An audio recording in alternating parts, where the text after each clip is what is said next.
It's time to refortify the line of scrimmage via the 2025 NFL Draft. And Bo and I went back and forth several times on these picks. But I think, Bo, you and I were in unison on the first player selected. If a specific pass rusher is available at 16, Bo, Cardinals, Austin Ford have to pull the trigger. Yeah, the NFL Draft Twitter might come at us, the draft police, saying there's no way he could get to 16th overall.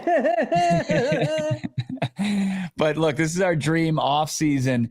And if James Pierce, the Tennessee pass rusher that I was shocked to see Mel Kiper Jr. say it's a reach for the Cardinals to take James Pierce in his mock draft today. I think he would be ideal at 16th overall. We didn't do all 7. We're just going with impact players. And I know Monty Austin-Fort can find talent beyond, the 4th round here. But I think that these guys, these are just kind of ballparked where they could fall. James Pierce starting off the draft would be great for the Cardinals. Yeah, he is a specimen. He's somebody that the Cardinals, again, you're talking about everybody is going to be looking for their Jared Verse this offseason. James Pierce, 6'5", 245 pounds, disruptive freak show player out of the SEC, had 10 sacks last year, 7.5 sacks this year. Long, aggressive, lean player that has his best football in front of him. This is not maxing out his talent. One of the biggest criticisms that people had of Will Anderson Jr., what's his ceiling? James Pierce's ceiling, I believe this could be a Brian Burns clone. This is somebody that opposite Hassan Reddick should flourish as a rookie. You wouldn't put unrealistic expectations when you've got Zaven Collins and Baron Browning in-house. The Arizona Cardinals need a facelift in the worst way at pass rusher, and it's time the Cardinals level up with their acumen at the position and their athleticism. Last year, they tried overachievers, right? Late round picks, Dumakaji, Dennis Gardeck, Victor Dumakaji, Jesse Luketa. It's like, how many guys drafted on day 3 can we put out there? Plus, we got a kid out of Tulsa. He changed positions. It'll work out. No, it's time to get serious. The Cardinals didn't take this seriously. It bit him in the ass last year. James Pierce opposite Hassan Reddick. That's winning football week 1 for the Arizona Cardinals. Yeah, I've just got James Pierce at this point early here in draft season, edging out guys like Mike Green from Marshall, like Nick Skowerton from Texas A&M. I think that these are the guys that could, if the draft dominoes fall, that Monty Osfort's going to need to make the tough decision and make sure that his scouting's on point to decipher who's going to be the impact maker. And right now I see the former Vol as that. Right now I see one of my favorite draft prospects falling a little bit, probably just because of what position does he play. But when you get Pierce locked in and you got a Jamian Sherwood locked in, you can take the versatile linebacker out of Georgia, Jaylen Walker, who played more snaps off ball than he did off the edge, but he was, I think, the most productive Bulldog as far as getting sacks. I think he only supplements what you're trying to do off the edge. And also he's got like he's an in-house guy that can take over as one of your main off-ball guys here down the road. He's a better version long-term of Mac Wilson Sr. He's somebody that can come in and give you a ton of versatility if you want to run 3 linebacker sets. And again, it's just another chess piece for Nick Rallis. Like, you get with your first 2 picks, an edge rusher and an off-ball linebacker to refortify this defense and to make it scary for opposing teams to play the Cardinals. I mean, in one offseason, you've added Milton at D-tackle, nose tackle, Hassan Reddick, James Pierce. You brought back Baron Browning, and then you get this kid who at 6'2", I would anticipate is going to run about 4'6" or 4'5" at the NFL Combine. National champion player at Georgia. Somebody, again, it's going to set the tone for this Cardinal defense down the stretch. I think that really, realistically speaking, like, I don't care if you play edge rusher, off-ball linebacker, defensive tackle, defensive end, that whole position group, that whole front 7 needed a facelift. And this is what it's about. And to Bo's point, I don't want to take a tweener at pick 16.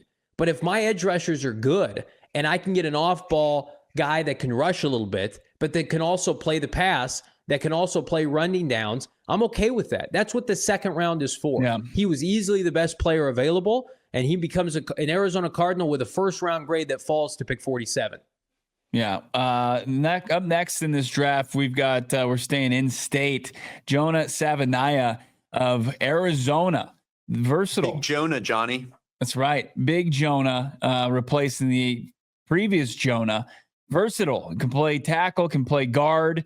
Probably more of a guard fit, right, Damon? But he's played both a lot of snaps at the college level. I think we try him at tackle. I think we try him at tackle. He's got the size to be a tackle. I don't know if he has the athleticism. But there's not going to be the pressure for him to start right away, because that's why you re-sign Beach. Beach starts at right tackle. Savanah could probably be, your future right tackle.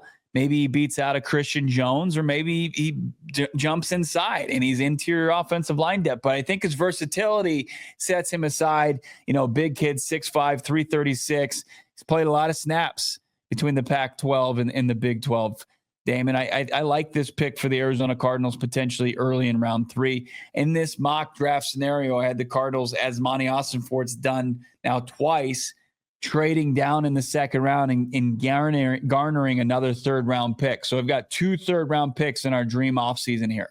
Yeah, I like it. I think a lot of right tackles can be found in the third round. That's when you roll the dice on a kid. Hell, the Cardinals, I don't know if you know this, took a blocking tight end in the third round last year. So you're in a position now. Let's not scoff at a kid that started a lot of meaningful games outside of this year for U of A football, because U of A football not very good in 2024, if you guys didn't know. But I would say Isaiah Adams, let him compete. Let him learn from Trey Smith. Let him learn from Kelvin Beachum. The Cardinals just need quality players up front on the offensive line. Continue to develop that pipeline, Bo.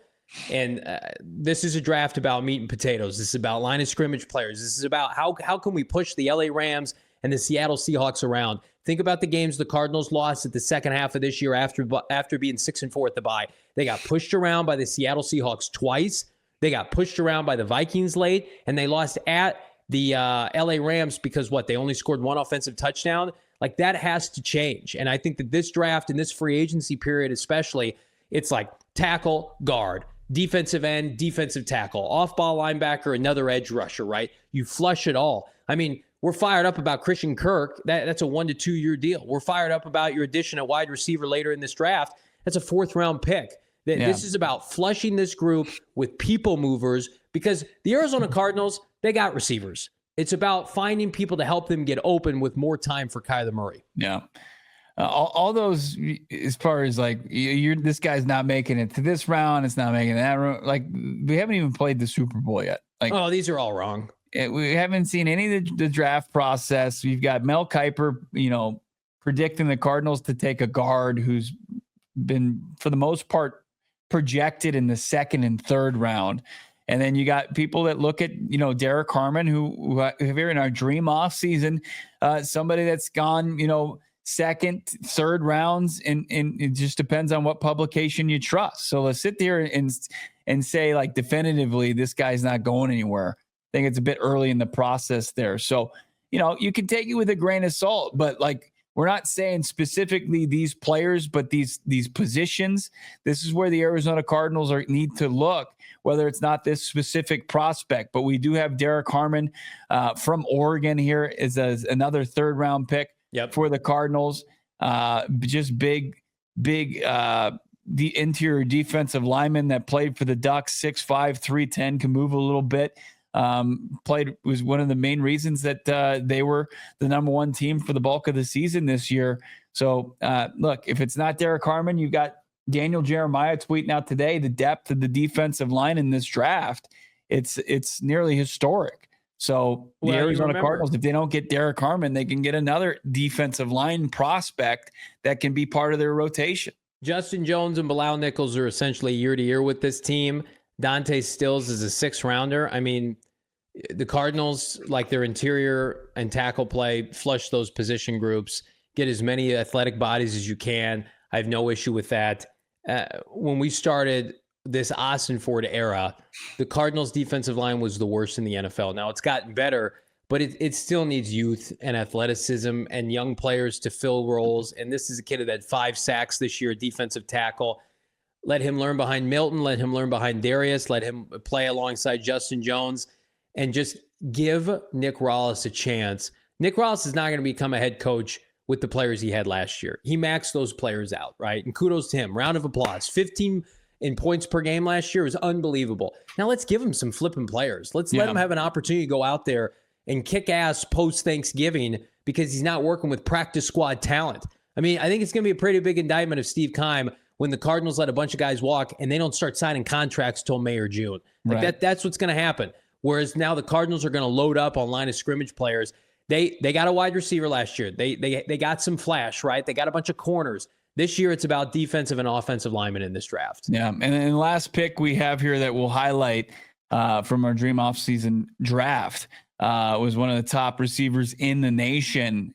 And was up there as far as slot yardage. We only had Christian Kirk in our free agent edition of this, a 1-year deal. So we're not bringing some depth in 6'3" Nick Nash out of San Jose State. I consider a guy like Tez Johnson as well from Oregon, a burner. But maybe I think that's what they should profile as far as who they would maybe target at the wide receiver position late in the draft. Can't go wrong with a Nash in Phoenix. And this is a kid, 1,300 yards last year, played a lot of college ball, had 6 years of collegiate eligibility, a 4th-round rookie that can come and learn behind Christian Kirk. Cardinals had a couple, late-round undrafted kids like Xavier Weaver that they're going to compete. So I'm not touching wide receiver conservatively until earliest is the 3rd round, but preferably day 3. Cardinals need a veteran like Christian Kirk. Then they can just kind of go BPA at that position. But I mean, outside of Marv and Michael Wilson, they got to get some new bodies in there. Now, the good thing about Nash, Bo, to your point, he's 6'3". He's got some size on him. We'll have to see what he runs at the combine. He averaged about 13 yards per catch. So good developmental piece that's not going to be asked to do too much too soon.